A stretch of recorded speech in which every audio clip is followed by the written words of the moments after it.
The episode opens with our lead, Kim, walking home from the office. A thug sitting in a car nearby flicks his lit cigarette onto Kim deliberately.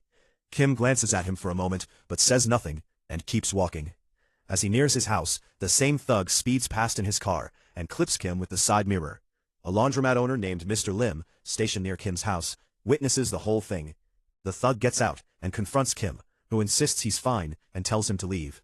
The thug demands an apology instead, and when Kim gives one, it's not enough. He punches Kim to the ground and walks off. The entire incident gets caught on camera. The next morning, Kim wakes to his alarm, and prepares breakfast for his daughter Minji, fussing over her school uniform while repeatedly calling her to come eat. Minji snaps at him for nagging like a mother hen. Kim later fills out her school's emergency contact form, asking for her closest friend's information, and Minji gives him Hyeorong's name and number. As she heads out for the bus, Mr. Lim tries to ask Kim about the assault from the day before, but Kim brushes it off, offering instead to take her dirty clothes to the laundromat, which she also declines, before catching her bus.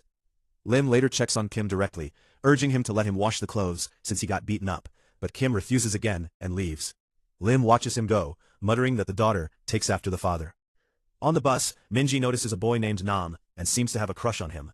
When a cyclist forces the bus to brake suddenly, she nearly falls, but lands against Nam instead, then sits and keeps glancing at him, with him briefly glancing back too. At the bank, Kim discovers a credit card had been misused, and traces it to his boss, Haksu. He confronts Haksu about the missing money, mentioning it happened on his anniversary, but Haksu brushes it off, saying rules sometimes need bending, and to treat it as a cost of doing business. Kim accepts this, and returns to his desk, where he remembers his daughter's birthday is approaching, and starts browsing self-defense gadgets for her gift. His coworker Sang catches him at it, and jokes that he must be planning to use it on Haksu. But Kim explains it's for his daughter's birthday. Sang asks if Minji actually wants that, and suggests he ask her first, but Kim admits she barely talks to him, wishing her mother were still around to help. Sang offers to help him pick a better gift, suggesting they go to the department store after work together. At school, Minji lends her gym clothes to Hyeorong, who immediately asks for them. Shortly after, two girls approach Minji and mock her, claiming she smells, throwing her things to the floor while she stays silent. The same girls then turn to Hyeorong, complimenting her expensive belongings, while one of them keeps staring oddly.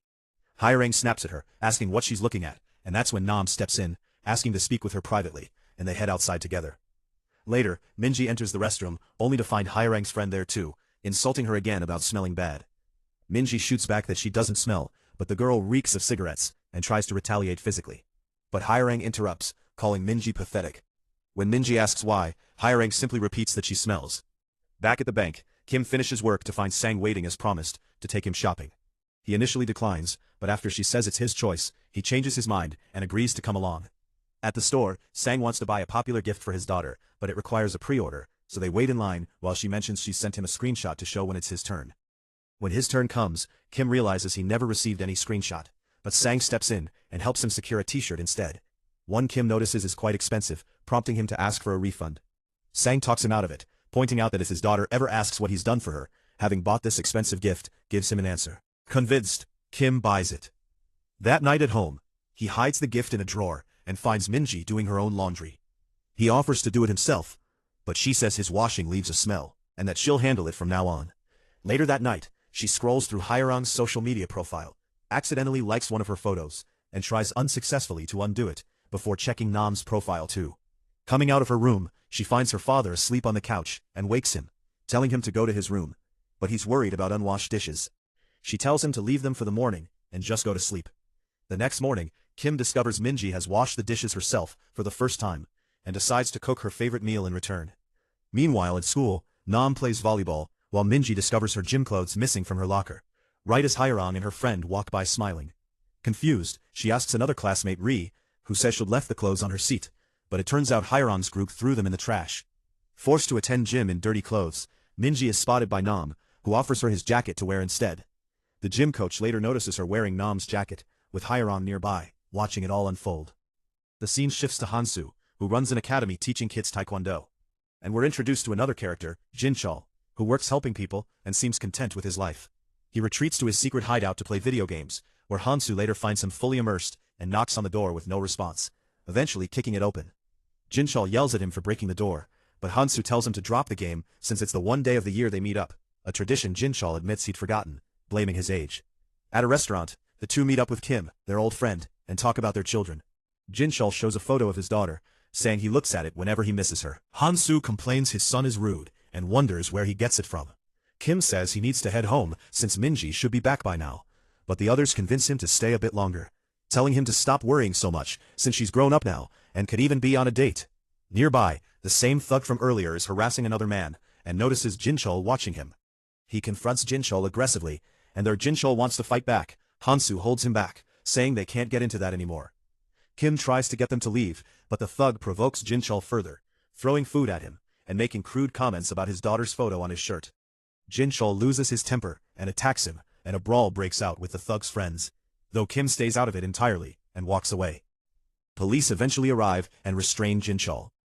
The next morning, as Kim lays out Minji's clothes, Nam notices his jacket, with his own name on it, lying around, and asks who it belongs to. Minji grabs it and rushes off to school, leaving Kim wondering if this boy is actually her boyfriend. At school, she tries returning the jacket to Nam, but he's not in class, so she waits outside until Nam-moon approaches her instead, and takes the jacket, saying she could have just left it on his seat. She explains she wanted to thank him properly, and he asks if she'd liked his photo, which she denies, claiming she's not on social media. He then sends her a random message that reaches her anyway, embarrassing her into silence, all while Hairong and her friend watch from a distance. Back in class, two girls approach Minji, saying Hairong wants to see her, and lead her to a storage room. Hairong accuses her of being involved with her boyfriend, but Minji insists nothing's going on, and that she only returned his jacket. Hairong says she could have worn her own instead, and when Minji brings up the thrown-out gym clothes, Hairong kicks her, clarifying she's not upset about the boyfriend. She's upset that Minji's smell might rub off on her, calling her a motherless child. Minji loses control and kicks her back, with the other girls struggling to pull them apart. At the bank, a teacher calls Kim, telling him Minji attacked Hairong at school, and that he needs to come immediately, since Hairong is the daughter of Gongchan, chairman of a major construction company. We then see Gongchan in a meeting with an assemblyman named Sim about a redevelopment project, with Sim assuring him he'll do exactly as instructed. Outside, Gongchan's right-hand man Nam tells him his wife is calling. She's heard about the school incident and wants him there right away. Elsewhere, a man called Golden Teeth prepares to meet someone, but Nam stops him, saying plans have changed and he should leave for now. The man bristles at being treated like a lapdog, but backs off under Nam's stare. At school, everyone waits for Kim to arrive, with Hairong's furious mother questioning why they should even wait for him. When Kim finally shows up, Minji refuses to stay silent, explaining that the girls have been tormenting her for days, and that she finally snapped and retaliated. Kim doesn't take her side. Instead, he kneels before Gongchan, apologizing and explaining that he's raised her alone without a mother, promising to do better, and even offering to transfer her schools. Gongchan tells him that's exactly what needs to happen. As Kim leaves with Minji, Gongchan asks the teacher who he is, and the teacher assures him Kim is just an ordinary bank employee and that nothing like this will happen again. To which Gongchan warns that if it does, both the teacher and the school will disappear. Minji confronts her father, asking why he doesn't believe her, since she's done nothing wrong, and why he knelt before them just because Hairong's father is powerful and well-connected.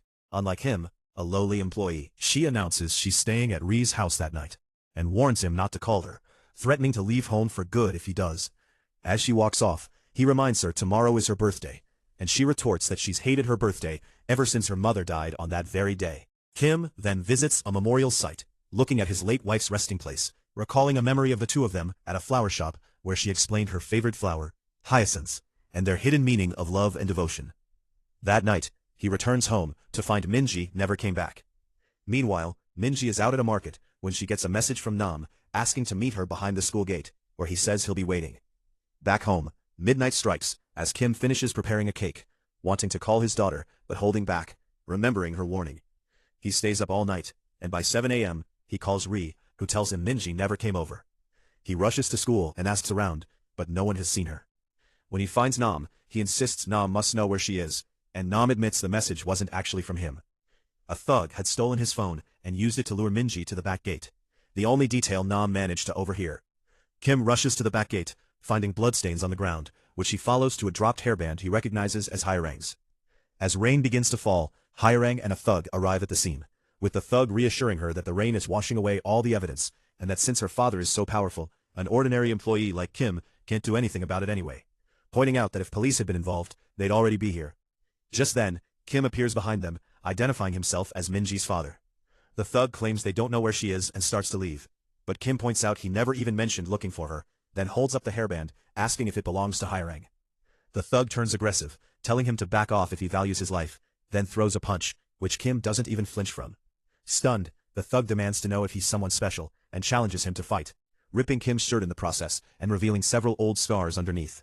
The scene flashes back to the past, where Kim is shown holding a gun on a powerful figure, demanding his discharge. Through several flashback scenes, we learn Kim was once a detective who worked as a spy inside North Korea, while simultaneously serving South Korea as a double agent, having completed 17 operations across the North.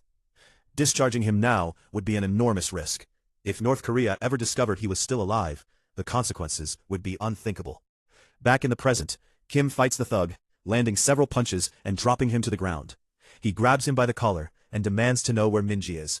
And that's where the episode